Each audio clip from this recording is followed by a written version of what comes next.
میں سیاست اسلامیہ کی بات اس لیے کرتا ہوں کہ لوگ بعض اوقات سمجھتے ہیں کہ یہ دین کا کام نہیں ہے. سیاست کے لیے قرآن میں آیات موجود ہیں, لوگ سمجھتے ہیں کوئی آیات ہی نہیں ہے. میں آپ کے سامنے آج آیات پڑھوں گا.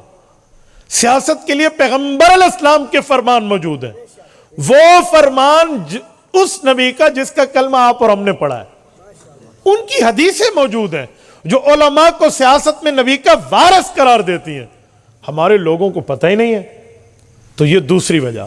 اور تیسری وجہ, اس ٹائم ماشاءاللہ علماء احناف, علماء دیوبند میں, تحریکی دنیا میں کام کرنے والوں میں, تمام جماعتوں میں کام کرنے والوں میں, آپ کے اس بھائی کو انٹرنیٹ پر جتنے فالوورز حاصل ہیں اتنے کسی کے نہیں.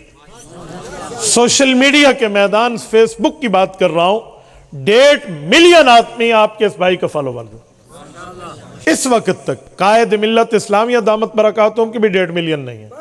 میری دعا ہے اللہ مزید وسعت دے. اس کے علاوہ باقی کسی کا آپ پیج اٹھا لیں, اتنے نہیں ہیں جتنے اللہ نے مجھے دیے ہیں. اور یہ ایک نعمت ہوتی ہے کہ بندے کی بات دور تک جائے. قرآن پاک میں ثم لتسألن یومئذ عن النعیم, رب فرماتے ہیں میں تم سے ہر نعمت کے بارے میں پوچھوں گا. اگر مجھ سے پوچھ لیا جائے کہ اتنی طاقتور آواز اور توانا آواز تھی تیری, دنیا اس پر سنتی تھی, تو نے کتنے لوگوں تک یہ دین کی بات پہنچائی. میں اللہ کے دربار میں جواب ہو کے سرخرو ہو سکوں, اس لیے یہ عنوان آپ کی خدمت میں کہہ رہا ہوں.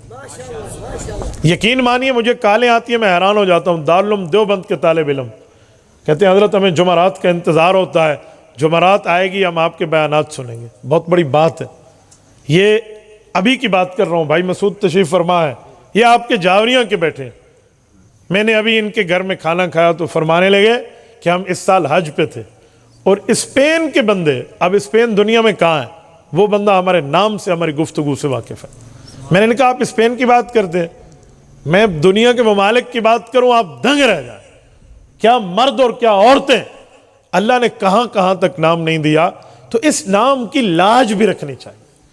پھر شیطان نہیں بننا چاہیے. ایسا نو لوگ سن دے رہے ہیں, جی نہیں, دین کی وجہ سے سنتے ہیں. رب چاہے کسی کو سنا لے, رب چاہے کسی کو یہ رتبہ دے دے. تو جب اللہ نے دیا میری وجہ سے مجھے نہیں ملا, یہ میرے ماں باپ کی دعاؤں کی وجہ سے ہے, تو مجھے اپنی ماں باپ کی غیرت کی لاج رکھنی چاہیے. میں اس لیے کہہ رہا ہوں, یہ میں نے پتہ کیوں کہا ہے. ہو سکتا ہے میری گفتگو کے بعد باتیں ہوں, اجی مولوی صاحب نے گل نہیں کرنی چاہیے دی سی. ایک نہ لاکھ دفعہ تم کہو, مجھے ٹکے کا اثر نہیں پڑتا. میں دین سمجھتا ہوں, حق سمجھتا ہوں, تو کہنا ایمان سمجھتا ہوں. اب سنیں ذرا توجہ. رسول اللہ صلی اللہ علیہ وآلہ وسلم نے اس دنیا میں دین کے کام کے لیے اپنی زندگی لگا دی, اور حضور نے اپنی جوانی کی قربانی دی ہے. آپ کہیں گے کیسے؟ مسند احمد میں حدیث ہے, حضرت ابو بکر رضی اللہ عنہ کو اللہ کے رسول نے مخاطب فرمایا, اور فرمایا ابو بکر شیبتنی ہود و اخواتہا.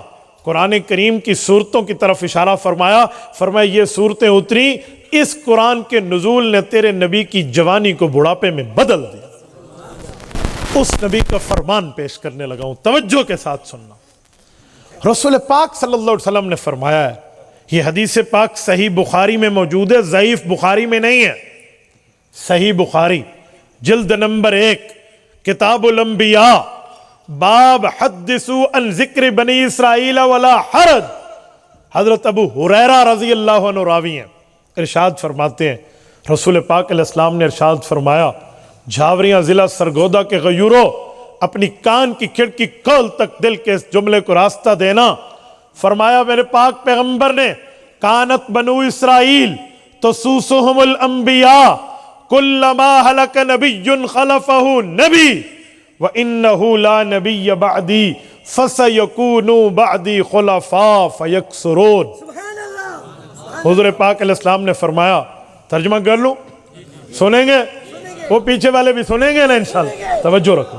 حضور پاک نے فرمایا لوگو, کانت بنو اسرائیل تسوسہم الانبیاء, علماء بنی اسرائیل امت میں اللہ نے مبعوث فرمائے, وہ نبی بھی ہوتے, سیاست دان بھی ہوتے.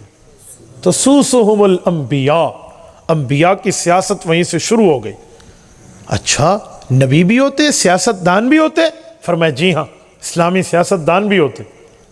کلما ہلک نبی خلفہ نبی، ایک نبی فوت ہوتا تو اللہ دوسرے کو نبوت بھی دیتے، اسلامی سیاست کا تاج بھی دیتے اور دنیا میں بھیج دیتے. صحابہ کرام آپ علیہ السلام کی گفتگو جو سن رہے ہیں، شربت دیدار حسن مصطفیٰ کو پیتے ہوئے یوں بات سن رہے ہیں، تو حضور پاک نے اگلا جملہ فرمایا وَإِنَّهُ لَا نَبِيَّ بَعْدِ، اب میں آخری نبی بنا کر بھیجا گیا ہوں، میرے بعد نیا نبی پیدا نہیں ہوگا. جب یہ حضور نے جملہ فرمایا نا، صحابہ کے ذہن میں سوال اٹھا کہ حضور کے بعد نبوت ختم تو اسلامی سیاست بھی ختم. فوراً سوال اٹھا. ابھی زبان سے بات نہیں کی تھی، آنکھوں سے رسول اللہ کے چہرے کو دیکھا اور آپ علیہ السلام اپنے شاگردوں کے آنکھوں میں اترے ہوئے سوال کو سمجھ گئے کہ پوچھنا کیا چاہتے ہیں. تو حضور پاک نے فرمایا جی نہیں، فَسَيَكُونُ بَعْدِي خُلَفَاءَ فَيَكْسُرُونَ، میرے بعد اللہ میرے نائب علماء بنائیں گے، وہ میرے دین میری سیاست میں میرے وارث ہوں گے اور کئی آئیں گے. توجہ رکھنا، یہ حدیث اس پیغمبر کی ہے جس پیغمبر کا کلمہ آپ نے بھی پڑھا ہے، ہم نے بھی پڑھا. مجھے بتائیں، جب میرا پاک پیغمبر فرمان میں سیاست اسلامیہ کی بات کرے، وہ صحیح بخاری میں موجود ہو، صحابہ کرام نقل کریں اور ہم علماء کرام کو کہیں مولویوں نو کی ہو گیا، یہ تو مسجد میں بیٹھتے، مصلی پہ بیٹھتے، منبر پہ بیٹھتے، ہمیں مسئلے بتاتے، ان کو اسلامی سیاست کی پرواہ پڑ گئی ہے. کوئی علماء پہ بولے اور کہ جی یہ بات کام کر رہے ہیں، کیا مسئلہ ہے ان کو؟ یہی سوالات کا سامنا اہل حق کی ام الجماعت جمعیت علماء اسلام کو آج دنیا سوال کرتی. اجی مولوی نے اسلام دی فکر ہونی چاہیے، اسلام آباد دی نہیں. میں حیران ہوں، جیسے جو باقی ہے نا، وہ تو میرے خیال میں خانہ کعبہ کے امام کی سیاست کر رہے ہیں نا. اجی سنو وہ سیٹ لب جاوے، اجی مولوی بیچارہ اتھے کھلوتے ہیں. اے خدا کے بندے، عالم نبی کا سیاست میں وارث ہے ویسے جیسے مصلی پہ وارث ہے. یہ حدیث بتاتی ہے کہ جس عالم کو نبی نے مصلی کا وارث بنایا، ہم اس کے پیچھے نماز پڑھتے ہیں. یہ حدیث بتاتی ہے جس خطیب کو نبی نے منبر کا وارث بنایا، ہم اس کے پیچھے جمعہ پڑھتے ہیں. یہ حدیث بتاتی ہے کہ جس نبی نے عالم کو نکاح پڑھانے کا وارث قرار دیا، ہم اس سے نکاح پڑھواتے ہیں. یہ حدیث بتاتی ہے جو عالم جمعہ کا خطبہ، عیدین کا خطبہ، صلاۃ الکسوف و خسوف کا خطبہ، صلاۃ الاستسقاء کا خطبہ دینے میں پیغمبر کا وارث ہے، ہم اس کے یہ تمام خطبات کو سنتے ہیں. یہ حدیث بتا رہی ہے کہ جو عالم خانقاہ میں بیٹھ کے اللہ اللہ کر کے دلوں کے زنگ کو پاک کر کے، دل کو صاف پاک کر کے تصوف کی راہ دکھا رہا ہے، ہم اس سے تصوف کی راہ دیکھتے ہیں، وہ نبی کا وارث ہے. یہ حدیث بتاتی ہے جو عالم مسند تدریس پہ بیٹھ کے مدرس بنتا ہے، قاری بنتا ہے، حافظ بنتا ہے، طلبہ کو پڑھاتا ہے، شاگردوں کی ٹیم اختیار کرتا ہے، متوسلین کی کھیپ بناتا ہے، تو وہ بھی نبی کا وارث ہے. تبلیغ میں چل کے، تعلیم میں چل کے، تجوید میں چل کے، یہ تمام دین کے کام، جہاد فی سبیل اللہ میں چل کے تمام دین کے کام نبوت کی وراثت کے طور پہ کرتا ہے تو تسوسہم الانبیاء، یہ عالم سیاست میں بھی نبی کا وارث ہے. لیکن میں حیران ہوں، ہم مصلی پہ تو کسی وڈیرے کو نہیں آنے دیتے. ہٹ ایتھے ساڑھے مولوی دی جگہ، ساڑھا مولوی اتھے آنا ہے، تیرا کم میں مصلی پہ عالم مجھے قبول ہے. کوئی غیر عالم مصلی پہ چڑھے، لوگ یہاں نے ڈنڈے اٹھا لینے ہیں آگے نہیں یہ وہ. لیکن میں حیران ہوں، ہم وہی لوگ جو عالم کی زکوٰۃ کا مسئلہ تو مانتے ہیں، عشر کا بتایا ہوا مسئلہ مانتے ہیں، جمعے کے خطبے کا بتایا ہوا مسئلہ مانتے ہیں، نماز کا مسئلہ مانتے ہیں، روزے کا مانتے ہیں، حج کا مانتے ہیں، عمرے کا مانتے ہیں، جہاد کا مانتے ہیں، نکاح کا مانتے ہیں، طلاق کا مانتے ہیں. جتنے مسائل عالم بتائے، وہی عالم اگر پیغمبر کی اس میدان کو اٹھائے کہ سیاست اسلامیہ میں بھی عالم نبی کا وارث ہے اور نبی کے فرمان کے مطابق سارے بولنے لگ جاتے ہیں مولوی نے دنیا کی فکر پہ گئی. کیوں میرے بھائی؟ اس لیے میں نے کہا یہ فیلڈ بہت زیادہ مظلوم ہے, یہ مظلوم میدان ہے. میں تبھی اس کے حق میں بول رہا ہوں, یہ تو مظلوم ہے. کام دین کا کرے اور لوگ دنیا کا تانا دیں. میں نے ایک شخص سے کہا سیاست اسلامیہ کو اللہ کے قرآن سے سمجھو, ایک آیت پڑھو. میں نے کہا اگر میں نے پڑھ لی تو ایک نہیں, میں تیرا بسم اللہ کر کے کئی آیتیں پڑھ لیتا ہوں. ماشاءاللہ پڑھ لوں تو کہتے پڑھو. یقین مانے جب میں نے آیات پڑھی اس نے ترجمے دیکھے, تشریحیں دیکھی, اور میں نے کہتے ہیں بات تو ٹھیک ہے آپ کی, لیکن کبھی ذہن نہیں گیا اس طرح. کہ اگر آپ کا ذہن نہیں گیا مولوی ہو کر تو بتائے گا پھر عوام کو کیسے, تو سنائے گا عوام کو کیسے, تیرے مقتدی کا ذہن کیسے بنے. سورۃ یوسف سورۃ نمبر 12. رب کریم نے حضرت یوسف علیہ نبی علیہ الصلوۃ والسلام کی سیاسی ارادے اور امیدواری کو ظاہر فرمایا. اجعلنی علی خزائن الارض. نہیں ہے علماء بتائیں قرآن پاک کیا بولیے, یا میں اپنے طرف سے پڑھوں. اجعلنی علی خزائن الارض, وزارت خزانہ میرے حوالے کر دو. یہ سیاست اسلامیہ نہیں ہے نبی کی تو کیا ہے؟ علی خزائن الارض, مجھے فائنانس کی منسٹری چاہیے. یہ وقت کا نبی کیا ہے؟ یوسف بن یعقوب علیہ السلام کا فرمان, اور رب نے نقل کیا. حدیث بھی نہیں ہے, قرآن ہے. وزارت خزانہ کو نبوت سے کیا تعلق؟ پتا چلا سیاست اسلامیہ وہ میدان ہے, وہ مسجد کو بھی سنبھالے گا, دنیا کے نظام کو بھی سنبھالے گا. اور جو آیت میں نے خطبے میں پڑھی, یا داؤد انا جعلناک خلیفۃ فی الارض, اے داؤد ہم نے آپ کو زمین کی سلطنت میں بھی اپنا نائب بنایا. کیا مطلب فی الارض کا؟ کیا مطلب؟ زمین میں تو دنیاوی کام بھی ہے, دینی کام بھی ہے. یہاں فی الارض مطلق ہے, اور عربی کے میں اصول المطلق یجری علی اطلاقہ, تو تو فرد کامل مراد ہوتا ہے. تو لہٰذا اس پہ ساری چیزیں موجود ہیں, جس میں دنیا کا نظام بھی سنبھالنا ہے, دین کا بھی سنبھالنا ہے, مسجد کا سنبھالنا ہے, باہر کا سنبھالنا ہے. یہ پیغمبر کی ذمہ داری. ماشاءاللہ ماشاءاللہ. آؤ اس سیاست اسلامیہ پہ قرآن واقعات نہیں پیش کرتے. حضرت سلیمان علیہ السلام وقت کے جلیل القدر پیغمبر, وہ سیاسی اسفار فرمایا کرتے تھے اپنی نبوت کے.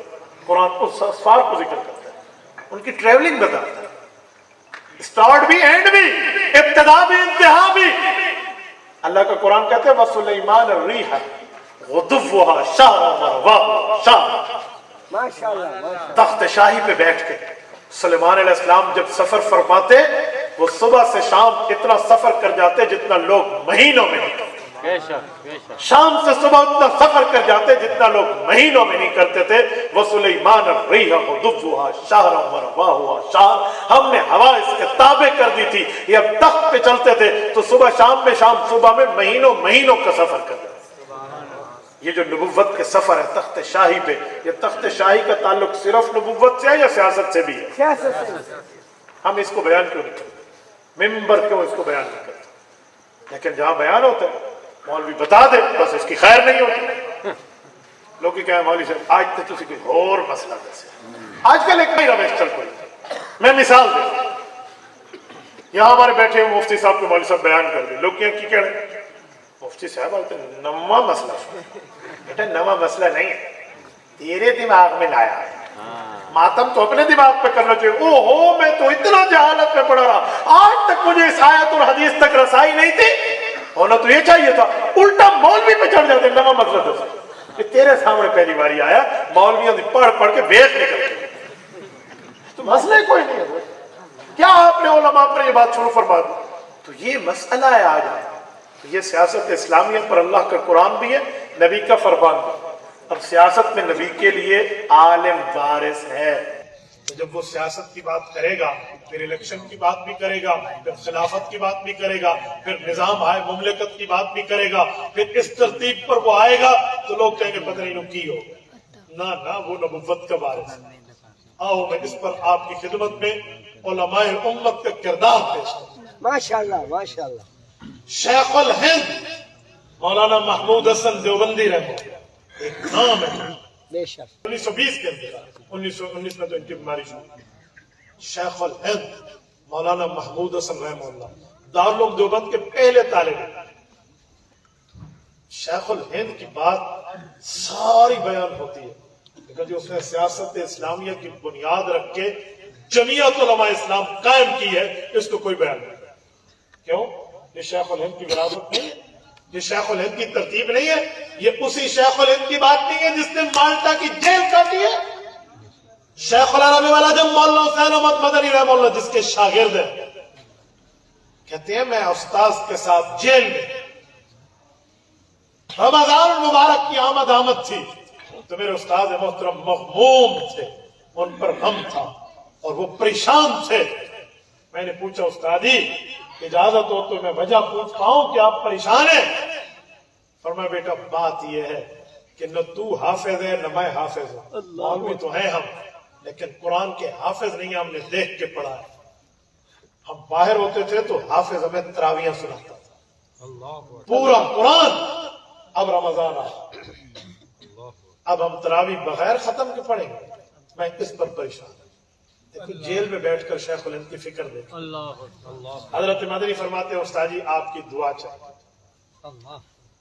رمضان شروع ہو رہا ہے کل سے, ان نے رات کو بسم اللہ کر کے قرآن کریم اٹھایا اور اللہ کے سامنے دست دعا دراز کر کے کہا مولا مسافر بھی ہوں قیدی بھی ہوں, اللہ اکبر, اور حضرت علی المرتضیٰ کی اولاد بھی ہوں, سید بھی ہوں, مولا ان راستوں کی لاج رکھنا, اس میرے بوڑھے شیر کی بھی خواہش پوری ہو.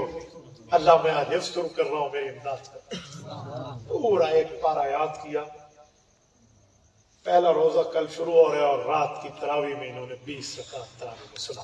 سبحان اللہ, ماشاء وہ اللہ, تو سو گئے, یہ پھر قرآن رکھ کے دوسرے روزے کی تیاری. ماشاء اللہ, ادھر رمضان کا اختتام ہوا, ادھر قرآن مکمل. ماشاء اللہ. شیخ الہند کی یہ باتیں تم سناتے ہیں. اسی شیخ الہند نے سیاست اسلامیہ کی بنیاد رکھ کے علماء کو کہا کب تک حجروں میں بیٹھو گے؟ یہ اسمبلی میں بیٹھے لوگ, پارلیمنٹ میں بیٹھے لوگ قانون سازی کریں گے, اس لیجسلیشن میں تمہارا حصہ نہیں ہوگا. اٹھو, ایک جماعت رکھو, مدرسے ضرور بناؤ, مسجد ضرور چلاؤ, تبلیغ کے کام کو ضرور مضبوط کرو, خانقاہی نظام کو ضرور مضبوط کرو, لیکن سیاست اسلامیہ میں تمہارا حصہ ہونا چاہیے ورنہ تمہارا نام تک نہیں ہوگا داستان کے نام. شیخ الہند نے جمعیت علماء اسلام کی بنیاد رکھی 1920 کے اندر. ہم 2017 میں اس کا 7 سالہ بنا چکے. ماشاء اللہ, 100 سال کا ایک کردار ہے ہمارے پاس. اس میں آپ دیوبندیت کے کسی ایک اتھینٹک عالم کا نام لو جو جمعیت علماء اسلام کا مخالف ہے, جمعیت علماء ہند کا مخالف نظر آئے کوئی ایک. دیوبندیت جہاں سے آئی ہے وہیں سے جمعیت آئی ہے. ہم حیران ہو, ہم اسٹیجوں پر دیوبندیت سناتے ہیں, جمعیت کردار ہمارا دونوں کا وہیں سے. خامیاں ہو تو وہ تو کسی جماعت میں بھی ہو سکتی ہے. ہم نبی تو نہیں, ہم امتی, ہم سے گناہ بھی ہوگا, غلطی بھی ہوگی, ہم سے اچھائی بھی ہوگی, برائی بھی ہوگی. ہو سکتا ہے فیصلے میں مسٹیک ہو جائے, ڈیسیژن میں لاس آ جائے, ہمیں کوئی بینیفٹ نہ ملے. انسان ہے لیکن کردار کو تو فراموش نہیں کیا. ماشاء اللہ, ماشاء اللہ, کردار اور کریکٹر تو اجلا ہوتا ہے انسان کا. تو اس لیے سیاست اسلامیہ یہ میدان, میں نے پوری کارگزاری سنی ہے, اس میں ہر جماعت کے بندے نے درس دیا ہے. وہ جماعت والے تو جمعیت علماء اسلام والے بھی ہیں, ان کا تعارف بھی تو کرائیں. ہم یہ بھی تو کہیں جہاں عالمی مجلس تحفظ ختم نبوت شامل ہے, ماشاءاللہ انٹرنیشنل ختم نبوت شامل ہے, جہاں پر مجلس علماء فلاں شامل ہے, ان میں یہ بندے بھی جمعیت علماء اسلام والے ہیں, یہ بھی تو بتا دیا. ہم یہ بھی کہیں, میں ان کو غلط نہیں کہہ رہا, میں ویسے اوورال ایک بات کہہ رہا ہوں. ہمارے یہاں مزاج نہیں, اب یہ مزاج بنانا ہو, اور یہ بات ذہن میں رکھیں, یہ نبوت کا فرمان, اللہ کا قرآن, سیاست اسلامیہ علماء اس کے بعد سے. بے شک, بے شک. اور میں ایک بات کہنے لگا, مفکر اسلام مولانا مفتی محمود, اللہ اس کی قبر پہ کروڑوں رحمت اللہ, رحمت اللہ, آمین. میری پیدائش سے کچھ 7-8 سال پہلے ان کا انتقال ہے, 14 اکتوبر 1980. جاوری آیا جی, زیارت کی تھی اس کو. ماشاءاللہ, ماشاءاللہ, آپ نے زیارت فرمائی. یہاں جاویاں تشریف لائے, جاوری تشریف لائے تھے. کمال. میں بات کرنے لگا تو جو حضرت مولانا مفتی محمود رحمۃ اللہ علیہ علماء نے متوجہ کیا کہ مفتی صاحب بہترین بخاری پڑھاتے ہو، بہترین ترمذی شریف پڑھاتے ہو، بہترین اللہ کے قرآن کے مفسر ہو، لیکن ایسا بندہ ہمیں چاہیے کہ جو کام کرے کہاں پہ؟ قومی اسمبلی میں۔ انہوں نے فرمایا مجھ سے اللہ کا قرآن چھڑوا کر، نبی کے فرمان کی تدریس چھڑوا کر اسمبلی لے جاتے ہو مجھے، میں یہاں قرآن پڑھا رہا ہوں، قال اللہ قال رسول اللہ، وہاں لے جاتے ہیں کہ جی آپ علماء نے بڑی اصرار کے ساتھ مجھ سب کو تیار کیا۔ سنو، ہمارے ڈیرہ اسماعیل خان خوش قسمت ضلع حضرت مفتی صاحب نے وہاں سے الیکشن لڑا، ماشاءاللہ ماشاءاللہ، یہ خان اور ٹانک یہ دونوں ڈسٹرکٹ اس وقت ایک ہوتے تھے، الیکشن لڑا، مفتی صاحب اسمبلی پہنچے، 5 سیٹوں پہ اس وقت جناب ذوالفقار علی بھٹو صاحب، ان کا بھی ختم نبوت میں ایک کردار ہے، انہوں نے الیکشن لڑا لیکن اس جگہ مفتی صاحب جیت گئے ان کے مقابلے۔ جب وہاں پہنچے تو سب کہتے ہیں میں روز سوچتا پتہ نہیں مولویوں میں لوگ اتنے کیوں گئے، یہاں پہ عورتیں دیکھو تو ٹانگیں اتنی اتنی ننگی، پردہ کسی کا ہے نہیں، ساری بے دینی کا طوفان، بے دینی بے ایمانی کا سیلاب، ایک مولوی سیر تے پگڑی منہ تے داڑھی رکھ کے انہوں نے وچ بیٹھے، کہتے میں سوچتا یار پتہ نہیں کیا، میں سوچتا اللہ ہو سکتا ہے مجھ سے کوئی گناہ ہوا، اللہ اس گناہ کی معافی دے دے، میں اس اسمبلی میں آ کے بیٹھ گیا قال رسول اللہ چھوڑ کے، قال اللہ چھوڑ کے۔ کہتے ہیں مسئلہ ایک اٹھا، نشتر میڈیکل کالج ملتان کے اسٹوڈنٹ ملتان سے شمالی علاقہ جات کے سفر کے لیے جا رہے ہیں اور ریل گزری ہے ربوہ سے، جس کا موجودہ نام کیا ہے؟ چناب، ریل وہاں سے، اور قادیانی دجال اور بےایمانوں نے ان پہ حملہ کیا، انہیں زخمی کیا۔ میں نے کل ایک گہری شاہد سے بات سنی ہے پرسوں کہ ایک قادیانی بےایمان نے، وہ تو پتہ نہیں اس مرزا مسرور کا نام لے کر کہہ رہے تھے کہ وہاں طلبہ کو پانی مانگتے تو اپنا پیشاب پیش کرتا تھا کہ یہ اس طرح تم مارا کیوں؟ وہ ختم نبوت کی بات کرتا، یہ اس وقت پاکستان میں تھا نا، اس کی بات میں کہا۔ تو یہ بہت بڑے عالم نے مجھے بتایا، مولانا عبد القیوم، خواجہ عبد القیوم صاحب، خواجہ محمد زید رحمہ اللہ کے چھوٹے بھائی ہیں، مفتی محمود رحمۃ اللہ علیہ نے 2 حدیث پڑھے، یہ انہوں نے فرمائی ہے مجھے بات۔ تو طلبہ نے وہاں کہا کہ جتنا بھی مار لو لامے، ہم مرزا کانے کو نبی نہیں مانتے، ہم محمد الرسول اللہ صلی اللہ علیہ وسلم کے غلام ہیں، ہم گناہگار ضرور، خطاکار ضرور، پر آقا کے غدار نہیں ہیں۔ وہ ڈٹ گئے، طلبہ بے ہوش ہو گئے، آدھ موئے ہو گئے، اور وہ بات چلی کہ 10 12 15 طالب علم زخمی ہو گئے تھے، تو 10 12 گھرانے اٹھے، انہوں نے کہا ذلیل ہوتے ہمارے قادیانیوں سے مار کھا کھا کے، چوکوں اور چوراہوں پہ تقریریں ہو گئیں۔ یہ 1974 کی 15 یا 22 مئی کا واقعہ ہے۔ عطا اللہ شاہ بخاری رحمۃ اللہ 50 سال تحریک چلا کے دنیا سے چلے گئے، فلاں عالم فلاں عالم، آج تک کچھ نہیں ہوا۔ اس معاملے کو اٹھاؤ اور لاؤ اسمبلی میں، ہم قادیانیوں کے آج سے بات برداشت نہیں کریں گے۔ تو محدث جلیل علامہ سید یوسف بن نوری رحمہ اللہ کراچی سے تشریف لائے، عالمی مجلس کی بنیاد رکھی، مجلس تحفظ ختم نبوت کی تحریک چلی، اتنی تحریک چلی روڈوں پہ کہ حکومت وقت اس بات پہ مجبور ہو گئی کہ قانون کے لیے قادیانیت کا مسئلہ زیر باس آئے گا، اور مسئلہ چلا۔ جناب ذوالفقار علی بھٹو صاحب، میں پیپلز پارٹی کی بات نہیں کرتا، لیکن بھٹو صاحب کی میں اس مسئلے پر آج بھی تائید کرتا ہوں۔ میرا سیاسی اختلاف اپنی جگہ ہوگا، لیکن ذوالفقار علی بھٹو نے سچے دل کے ساتھ ختم نبوت کا پرچم اٹھایا تھا، اور اس علماء نے اس کو قائل کیا، اس نے سچے دل سے کام کیا۔ میں سمجھتا ہوں آج وہ دنیا سے چلا گیا ہے، لیکن اس چیز کا اجر اس کو قبر میں مل رہا ہوگا۔ باقی باتیں اپنی جگہ، لیکن ختم نبوت پہ اس بندے کا ایک کردار ہے۔ اس نے جب دیکھا نا کہ معاملہ ایسے، تو اس نے علماء کو بلایا۔ مفتی محمود رحمۃ اللہ علیہ اس وقت تھے، بریلوی علماء میں سے مولانا شاہ من نورانی تھے، پروفیسر غفور احمد جماعت اسلامی سے تھے، تمام جماعتیں اکٹھی ہو کے گئیں۔ مولانا غلام غوث ہزاروی رحمہ اللہ تھے، بڑے بڑے سارے مسلمانوں کی تمام جماعتوں کا اتحاد تھا۔ تو ان سب کو بلایا۔ مفتی محمود صاحب لیڈر آف اپوزیشن تھے، تو بھٹو صاحب نے کہا کہ حضرت میں نے آپ کو بولا ایک کام ہے، یوں دراز کھولی اور اس سے ایک درخواست نکال کے مفتی محمود رحمۃ اللہ کے سامنے رکھ دی۔ وہ قادیانیوں کی درخواست تھی کہ چوکوں چوراہوں پہ ہمیں کافر نہ کہو، ہم سے اسمبلی میں مناظرہ کرو۔ تو مفتی صاحب کہتے ہیں میں نے پڑھا تو میں حیران ہو گیا، اتنی جرت وہ بھی کفر کو. کہتے ہیں میں نے ادھر نورانی میاں صاحب کو دکھایا اور ادھر پروفیسر غفور احمد کو, اور بھٹو صاحب نے کہا آپ مولویوں کے جواب کا انتظار ہے, تو مفتی صاحب نے جواب دیا بھٹو صاحب ہم تو ان کو پاکستان کے چوک اور چوراہوں پہ ڈھونڈ رہے تھے, یہ تو آپ کی میز کے دراز سے مل گئے, بلاؤ ان کو 1 گھنٹہ ضائع کیے بغیر.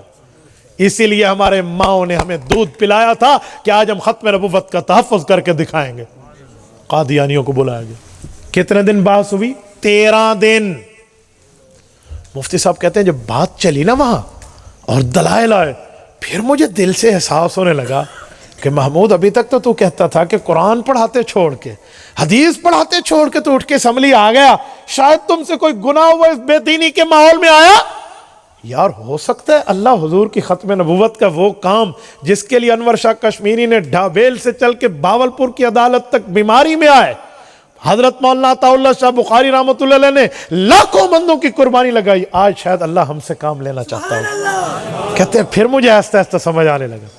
اور وہی ہوا جب قادیانی آیا, جھاوریاں ضلع سرگودا کے غیرت مندوں میری طرف دیکھنا, سر پہ پگڑی مرزا ناصر نے باندھی ہوئی تھی, ادھر قرآن شریف لٹکایا ہوا تھا حمائل شریف میں, کلمے کی پٹی ماتھے پہ باندھی تھی, جبہ پہن کے ہاتھ میں عصا لے کر آیا. شملی کو لوگوں نے اسے دیکھا اور ان مولویوں کو دیکھا, کسی کے سر پہ پگڑی کسی پہ ٹوپی, اور وہ تو پورا سج دھج کے آیا. تو اسمبلی کے لوگ پریشان ہو گئے کہ یار یہ کافر ہے, یہ قادیانی غلط ہے. اور وہ ظالم اللہ کے نام پہ یوں سر جھکا کے کہتا جل جلالہ, اور حضور علیہ السلام کے نام پہ سینے پہ ہاتھ رکھ کے کہتا صلی اللہ علیہ وآلہ وسلم. تو مفتی محمود کہتے ہیں ہم نے مصلی پہ پوری راتیں اللہ کے سامنے روئیں کہ میرے مولا ہمارے اسمبلی کے لوگوں کے دل میں دین کا درد ہے, ان کے دل میں دین کا علم نہیں ہے, یہ نہیں جانتے قادیانی کتنا بڑا دجال ہے. اگر یہ ظاہری حلیے سے اور ظاہری سازش کے اندر مرعوب ہو گئے کیا بنے گا. کہتے ہم روئے, اللہ کے سامنے گڑ گڑائے, تہجد میں اٹھ کے مانگا مولا کرم فرما. آخر بحث ہوئی اور حوالہ جات آئے, اور جب اس نے باتیں کی تو مفتی محمود رحمۃ اللہ کو رب نے موقع دیا, یہ کھڑے ہوئے اور ان نے کہا سنو, اگر حضور پاک کے بعد نبوت کا تاج کسی کے سر پہ سجدہ ہے تو یہ کہتے ہیں قادیانی کے سر پہ سجدہ ہے. اور وہ قادیانی وہ ہے جو ظالم کہتے ہیں کہ میری بیوی امہات المؤمنین کے برابر ہے, حضرت ام عائشہ کے برابر ہے, یہ حوالہ. وہ کہتے ہیں میرے نواسے حضرت حسن اور حسین کے برابر ہیں, یہ حوالہ. اور وہ ظالم کہتے ہیں کہ میں اللہ کے ساتھ نعوذ باللہ سویا, خواب میں اللہ نے میرے ساتھ سوئے اور مجھ سے مجھ پیدا ہوا, میں مریم بھی ہوں عیسیٰ بھی ہوں, نعوذ باللہ من ذالک. اتنے برے حوالے جب یہ پیش کیے مفتی محمود نے اور کہا اسی کے دادے نے لکھا ہے, اے جو سر پہ پگڑی پہن کے بیٹھا ہے. نہ ہو ان کا حوالہ, مفتی محمود کو ڈی چوک اسلام آباد میں پھانسی پہ لٹکا دو. کہا دکھاؤ ان کو کتابیں, یہ ان نے لکھا ہے. اور اس نے یہ بھی لکھا ہے اسمبلی کے لوگوں, یوں سب کو کہا مفتی صاحب نے. مرزا قادیانی کہتے ہیں کہ جو میرے اوپر ایمان لائے اس کی ماں نے حلال نطفہ جنا ہے. کل مسلم یصدقنی ویقبل دعوتی الا ذریۃ البغایا. اور جو میرے اوپر ایمان نہیں لایا وہ اس کی ماں نے اس کے باپ کے ساتھ دھوکہ کیا. انہوں نے کہا بتاؤ جتنے بیٹھے ہو تمہیں تمہاری ماں پر اعتبار ہے؟ کہا ہے. تو کون حضور کو آخری نبی مانتے؟ کہا جی مانتے. کہا جی مرزا کے مطابق جو حضور کو آخری مانے نایا نبی نہ مانے اس کی ماں نے اس کے باپ کے ساتھ دھوکہ کیا. اب تو اسمبلی کے لوگ پھٹ پڑے. انہوں نے کہا اس کے جبے اور کبے پہ نہ جانا. اور پھر مفتی صاحب نے تاریخی چیلنج کیا, کہا بھٹو صاحب آپ کے پاس اس ٹائم وزارت عظمیٰ کا عہدہ ہے, اللہ کے دربار میں آپ نے بھی آنا ہے اور ہم نے بھی آنا ہے, نبوت کی سفارش اللہ ہم سب کو دے گا. آپ اٹھائیے ہیلی کاپٹر, بندہ بھیجیے اس وقت جناب نگر وہاں روے میں, اپنا نمائندہ دیجیے, ڈی سی جائے وہاں کا, روا بک ڈیپو جہاں سے یہ کتابیں چھپی ہیں لے کر آئے اور ملاؤ, کیا ہمارے حوالے اور ان کے حوالے ایک ہیں یا نہیں ہے, کہیں یہ نہ کہنا کہ ہم اپنی طرف سے کتابیں چھاپ کیا ہیں. تاریخی چیلنج دی. کہا میں باندھ دو, اس ٹائم موبائل نہیں تھے, لینڈ لائن کی فون تھی, کہا ہم سب کو کمرے باندھ دو اور تصدیق کراؤ. تصدیقیں ہوئیں, حوالے چلے, بات چلی, 13 دن بحث ہوئی. 2 دن مرزا طاہر کو موقع ملا کہ اپنے کفر کو اسلام بتا, اور ایک دن ڈاکٹر عبد الکریم بے ایمان جو تھا لاہوری قادیانیوں کو گروپ, اس کو موقع ملا. زور لگایا انہوں نے, لیکن اسمبلی کے لوگ تو سمجھ گئے تھے کہ حضور کے گستاخ ہیں, انہوں نے تو شکل بنائی ہوئی ہے. تو جب یہ بات ہوئی نا تو پھر اس وقت ووٹنگ کرائی بھٹو صاحب نے. اللہ اکبر. اس واقعے کو پڑھے رونگٹے کھڑے ہو جاتے ہیں. مفتی محمود رحمۃ اللہ علیہ کو بالکل آخری رات صبح ووٹنگ ہونی ہے. ذوالفقار علی بھٹو MNA ہاسٹل میں آئے. مفتی صاحب کا دروازہ کھٹکھٹا, مجھ سے باہر آئے تو حیران ہو گئے, بغیر پروٹوکول کے اکیلا وزیر اعظم.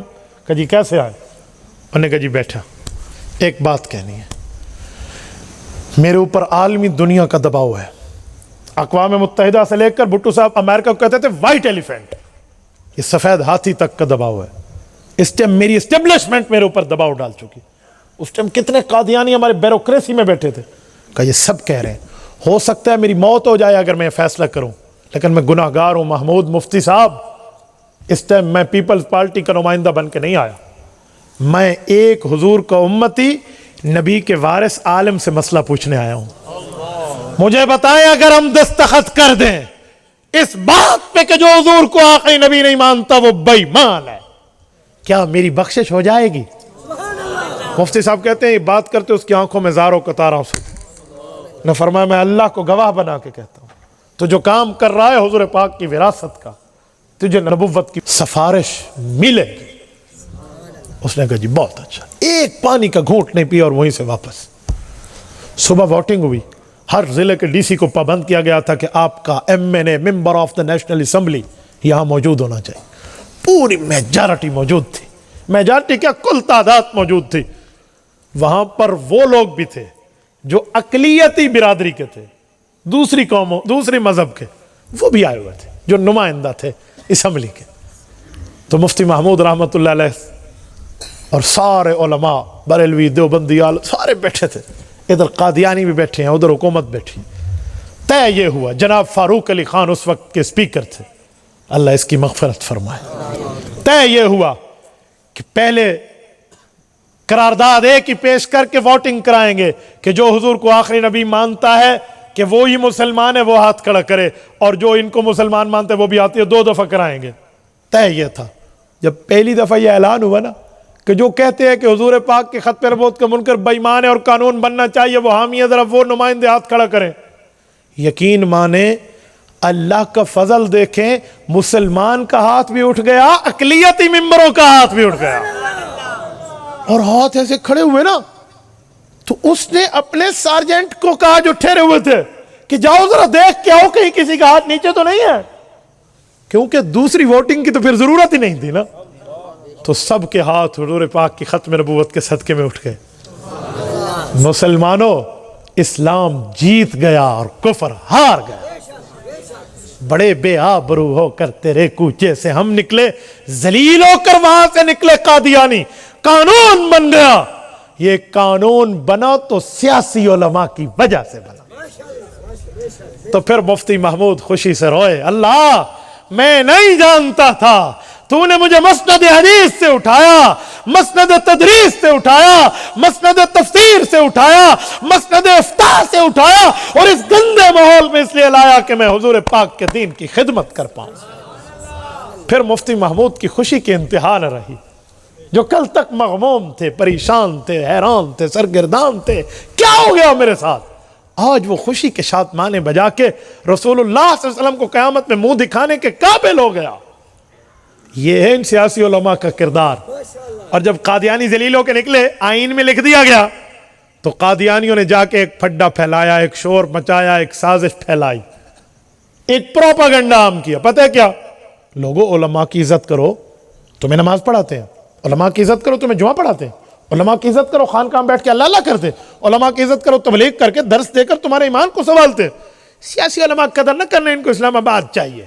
یہ قادیانی اپنے چوٹ کو رو رہا تھا کیونکہ اسے پتا تھا کہ میری منجی جس نے ٹھوکی ہے وہ سیاسی عالم ہے, اور میرے امت کا نوجوان, میرا مسلمان بھائی, وہ بھی آج مجھے یہی کہتا ہے اجی سیاسی مولوی دی کیڑی لوگ ہیں, مسجد تے بہت اللہ اللہ کرو. میرے بھائی, اس وقت اگر مفتی محمود نہ ہوتا پھر قانون نہ بنتا, اس وقت سیاسی علماء نہ ہوتے قانون سازی نہ ہوتی. یہ لیجسلیشن ہوئی ہے تو ان علماء کے بلبوتے پہ اللہ کے فضل سے ہوئی. اور میں ایک جملہ اور بھی کہتا ہوں, فروری 1932 میں الصادق مسجد باولپور میں جمعہ پڑھایا حضرت انور شاہ کشمیری رحمہ اللہ نے. وہاں سے چل کے آئے تھے ختم نبوت کی جنگ لڑنے.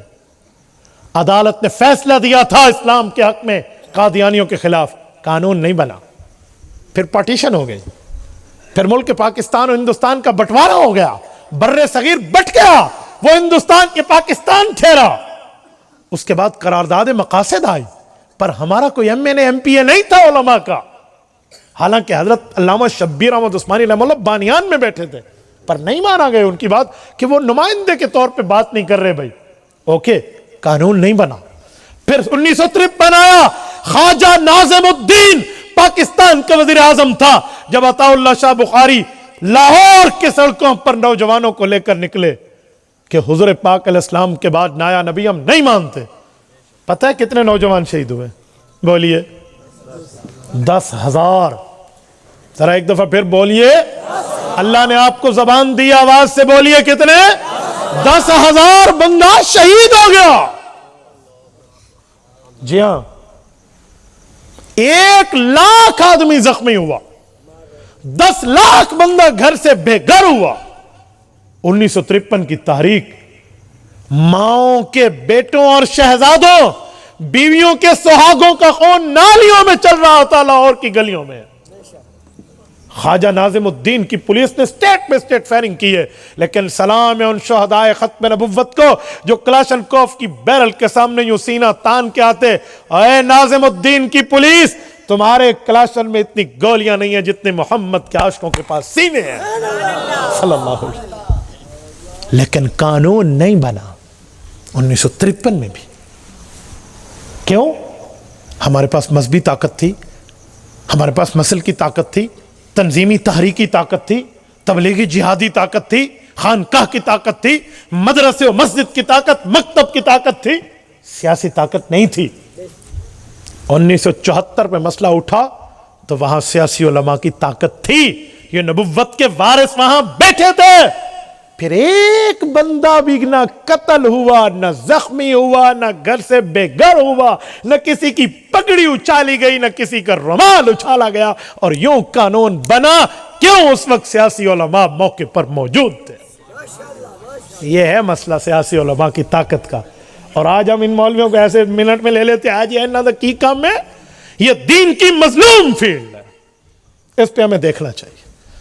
اور ابھی یہ جو ناموس صحابہ و اہل بیت بل پاس ہوا ہے، جو ابھی پاس ہوا ہے، ایمان سے مجھے بتاؤ اس پہ کس کا ہاتھ؟ نہیں علماء کرام، میرے مفتی عبدالشکور کی شہادت لگی ہے، میں سمجھتا ہوں اس کے کئی عوامل ہوں گے، اس میں ایک وجہ مفتی عبدالشکور رحمۃ اللہ علیہ کی صحابہ اور اہل بیت کی چوکیداری بھی تو ہے نا۔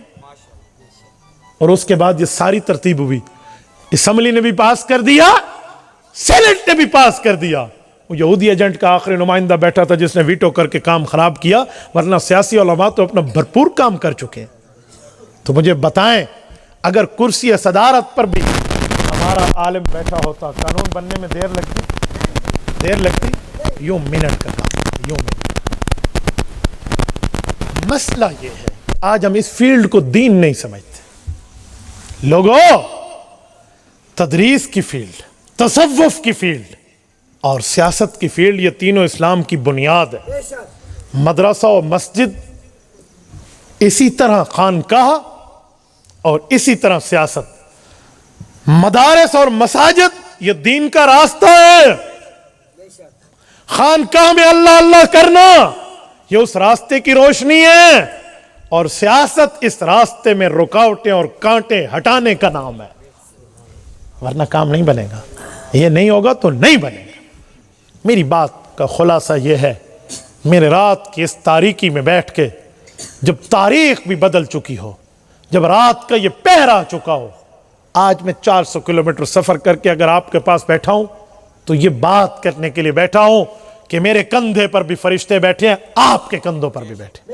میں نے جسے حق سمجھا اللہ کے گھر میں ٹھوک بجا کے بات کی، کوئی مجھے غلط کہے، کوئی مجھے اچھا کہے، مجھے مد و ذم برابر کر دیا۔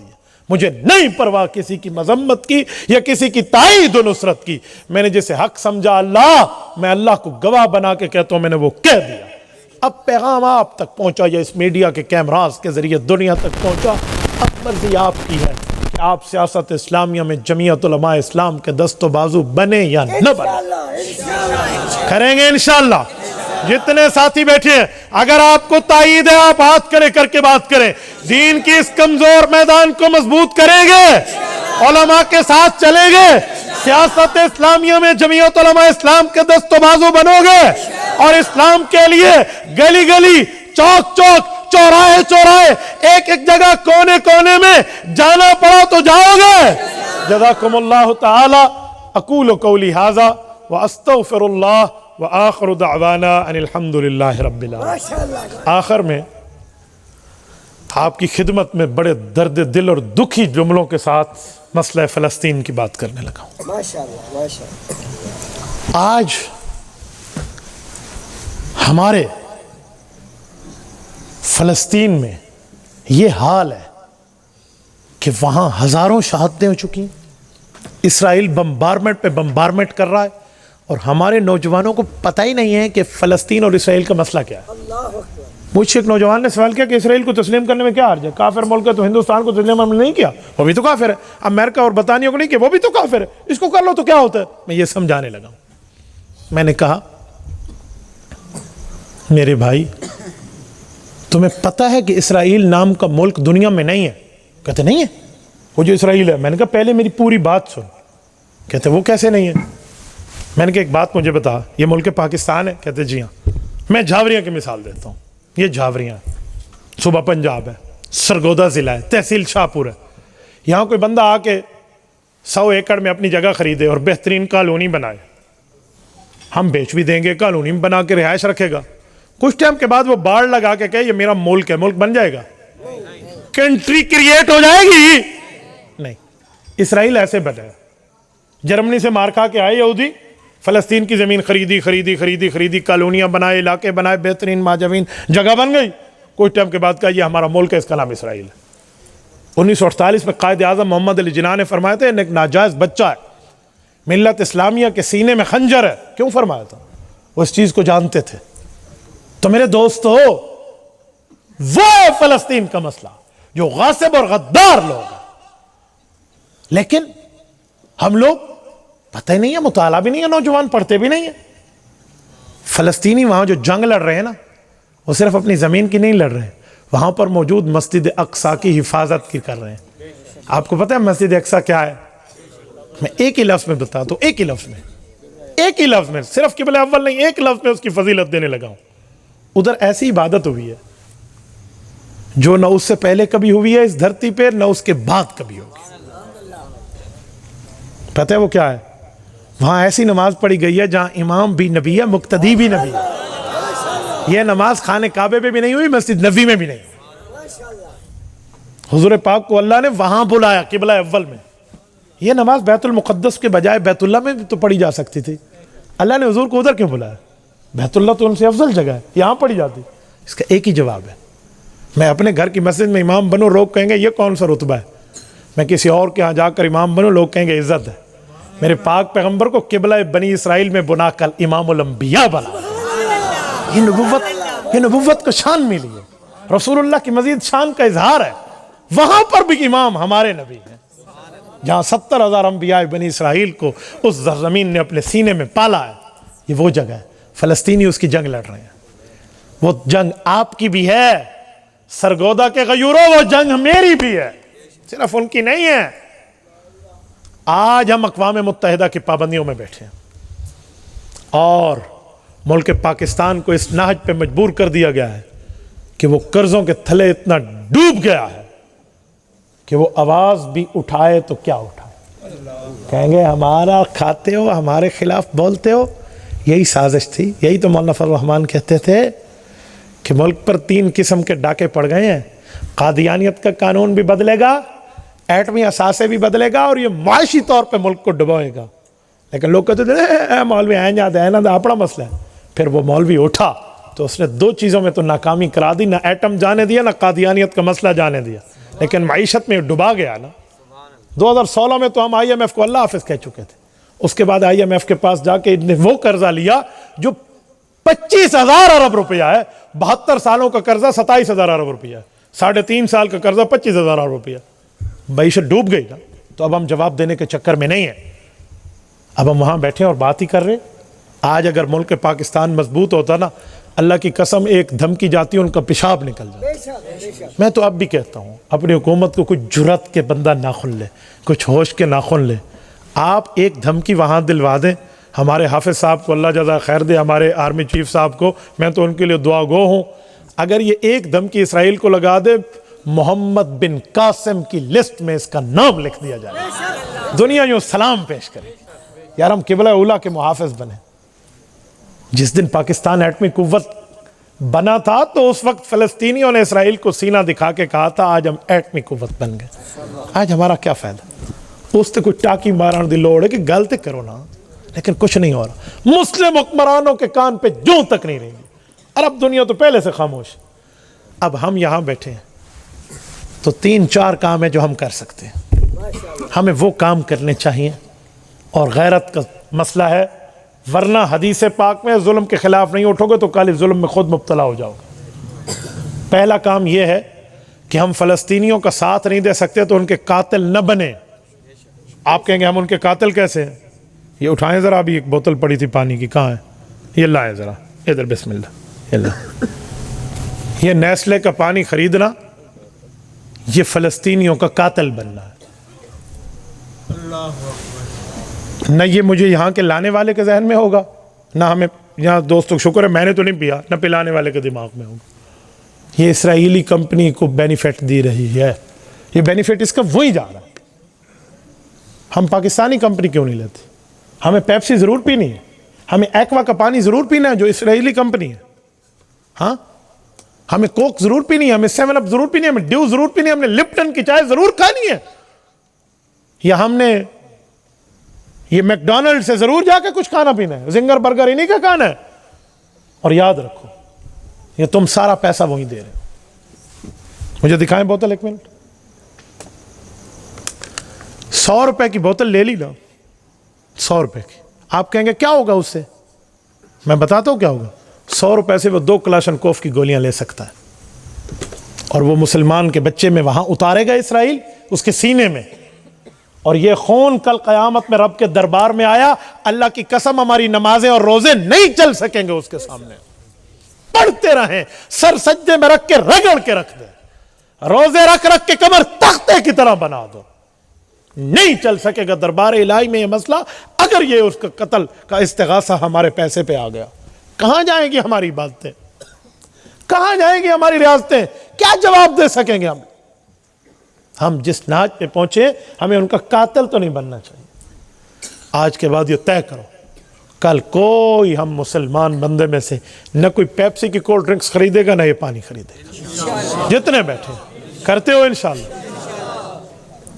پہلا کام یہ بائیکاٹ کر دو، اس کا معاشی لیول پہ ان کا بائیکاٹ کرو تاکہ ہم ان کے معاون نہ بنے۔ نمبر 2، جو آپ کی آئی ڈیز ہیں، سوشل میڈیا پہ اکاؤنٹس ہیں، وہ فیس بک ہو، یوٹیوب ہو، گوگل ہو، کروم ہو، tune.pk ہو، ٹک ٹاک ہو، یوٹیوب ہو، ٹویٹر ہو، انسٹاگرام ہو، یا کچھ اور ہو، ان سب کو فلسطینیوں کے حق میں رنگین کر دو۔ ڈی پی بھی فلسطین کی لگاؤ، پروفائل بھی فلسطین کی لگاؤ، اور نام بھی نہیں کا چلاؤ۔ یہ میڈیا وار آج کی دنیا کی بہت بڑی جنگ ہے۔ نمبر 3، حق تو ہے کہ ہمیں تلوار اٹھا کر وہاں جانا چاہیے، پر ہم نہیں جا سکتے، ہم عوام ہیں، ہم ویزاز کی پابندیوں میں۔ میں دنیا کے 3 بر اعظموں میں گھوما ہوں، میں بہت اچھی طرح جانتا ہوں ویزا مل بھی جائے اور ہم جائیں نا تو ہمیں ایک سوئی بھی نہیں لے جانے دیں گے، ایک سوئی 50 mm سے زائد تو ہمیں پرفیوم بھی نہیں لینے جانے دیتے، وہ بھی اتار دیتے ہیں وہاں سے، ہاں جی آپ نے اس کو ہینڈ کیری میں نہیں لے جانا، 200 اور کی کرنا، تو ہم نہیں جا سکتے۔ لیکن یہاں پہ بیٹھ کے اللہ کے سامنے مصلی بچا کر اللہ سے مانگ تو سکتے ہیں، اپنے بچوں سے، اپنے گھر والوں سے، سفید داڑھی والوں سے جن سے اللہ حیا فرماتا ہے، یہ ان معصوم بچوں سے جن کے گناہ نہیں ہیں، ان کے ہاتھ اٹھوا کر اللہ سے مانگو، قنوت نازلہ پڑھو، کر تو سکتے ہیں۔ تو یہ 3 کام تو ہم کر سکتے ہیں۔ ہمارے میڈیا وار سے حکومتوں پر بھی دباؤ پڑے گا، اور انشاءاللہ پڑ رہا ہے۔ قطر کو رب جزائے خیر عطا فرمائے، انہوں نے اسرائیل کی گیسز بند کر کے رکھ دیا، ابھی آہستہ آہستہ اٹھ رہے ہیں، اللہ کرے جلدی اٹھے۔ تو یہ کام میڈیا کے ذریعے بھی ہو سکتا ہے، اور ہماری یہاں کی بیٹھی ہوئی التجائیں بھی کر سکتی ہیں۔ کریں گے انشاءاللہ؟ تو ضرور کریں. اللہ تعالیٰ آپ کو ہمیں صراط مستقیم عطا فرمائے. مولانا فضل الرحمان صاحب چوروں کا ساتھ کیوں دیتے ہیں؟ میرا پہلا سوال ہے کہ پہلا سوال میں تو یہ بات آپ نے مان لی کہ مولانا فضل الرحمان خود چور نہیں ہے، یہ تو مان لیا نا. تو آپ بتائیں آپ نے مولانا کو کتنے ووٹ دیے ہیں؟ چلو چوروں کو ساتھ بھی تو جواب میں دیتا ہوں. جب آپ مان گئے ہیں کہ مولانا فضل الرحمان خود چور نہیں ہے، کیونکہ یا تو آپ کہتے چور ہے، چور تو کسی تو باپ ہی اس کو ثابت نہیں کر سکتا نا. ماشاءاللہ. جب آپ مان گئے وہ چور نہیں ہے تو پھر آپ نے میڈیا میں کتنے حق پہ مولانا فضل الرحمان کی پوسٹ کی ہے، کتنا مولانا کی کمپین چلائی ہے، کتنا اس کا ساتھ دیا؟ پہلے یہ تو بتاؤ. اس کا تو آپ نے کچھ بھی نہیں کیا، بولنے پہ آپ تکڑے ہوئے بیٹھے ہیں. اور رہ گئی آگے چوروں کا ساتھ کیوں دیتے ہیں؟ جن کا ساتھ مولانا نے دیا ہے نا، تمہارے نزدیک اگر وہ چور ہیں تو عدالت سے ان کو چور ڈکلیئر قرار دے دو. عدالت کے ہاں تو وہ چور نہیں ہے، وہ تو کہتے ہیں اقامہ کے نام پہ پاناما کے معاملات میں ڈال کے کسی اور نام پہ نکال دو. وہاں تو چوری ثابت نہیں ہوتی، اور جس کی چوری ثابت ہوئی ہے وہ قیدی نمبر 804 ہے. ٹھیک ہے، تو آپ بڑا کام کرو. ٹھیک ہے، علامات مولانا تے بیٹھے نے. دوسرا، رفع دین کے ساتھ حضور پاک علیہ السلام نے ایک نماز پڑھی ہو تو حدیث پاک سے ثابت کر دیں. میرے خیال میں بہتر ہوتا کہ آپ عنوان پہ سوال لکھتے، ورنہ یہ میرا محبوب عنوان ہے، میں اس پہ یوں دلائل دے سکتا ہوں، میرے لیے پرابلم نہیں ہے. لیکن آپ عنوان پہ سوال لکھتے تو مزہ آتا. باقی نبی پاک علیہ السلام نے رفع الیدین کے بغیر نماز پڑھی ہے. صحیح بخاری جلد نمبر 1 کتاب الصلاۃ، حضرت ابو حمید ساعدی رضی اللہ تعالیٰ عنہ کی حدیث ہے. وہ اٹھے صحابہ کے مجمع میں فرمایا انا احفظکم لصلاۃ رسول اللہ صلی اللہ علیہ وسلم، میں حضور کی نماز کا حافظ ہوں. صحابہ نے کہا بالکل آپ کو حضور کی نماز آتی ہے. وہ اٹھے، انہوں نے نماز میں ایک دفعہ رفع الیدین فرمایا، پھر سلام تک رفع یدین نہیں فرمایا. سب صحابہ نے دیکھا. یہ صحیح بخاری جلد اول کی حدیث ہے. کوئی اس میں رکعت میں رفع الیدین کا لفظ نہیں ہے، تو آپ مجھے بتا دیں. تو یہ صحیح حدیث ہے. میں نے ایک شخص کے سامنے پیش کی، اس نے کہا ایک اور حدیث کی کتاب میں لکھا ہوا ہے انہوں نے رفع یدین کیا تھا. میں نے کہا میں بخاری کی بات کر رہا ہوں. پہلے تو مجھے بڑا بخاری سناتا تھا، اب بخاری پکڑتا تجھے بخار ہوتا ہے. پہلے میں نے اتنے موکنا میرے نام، اس کی تو بات نہیں کرتا، کسی اور کی بات کرنے پہ تیار بیٹھے ہو، تو ایسے نہیں کرو. تو اس لیے بہتر ہے کہ آپ عنوان پہ سوال لکھتے تو میں جواب دیتا. بنی اسرائیل اور بنی اسماعیل کا فرق یہ ہے کہ حضرت ابراہیم علیہ السلام کو اللہ نے 2 بیٹے دیے، ایک کا نام اسحاق، ایک کا نام اسماعیل علیہم السلام. حضرت اسحاق کی نسل سے کئی انبیاء آئے ہیں، یوسف بن یعقوب بن اسحاق بن ابراہیم علیہ السلام، یہ نسلیں چلی ہیں. 70,000 انبیاء آئے ہیں.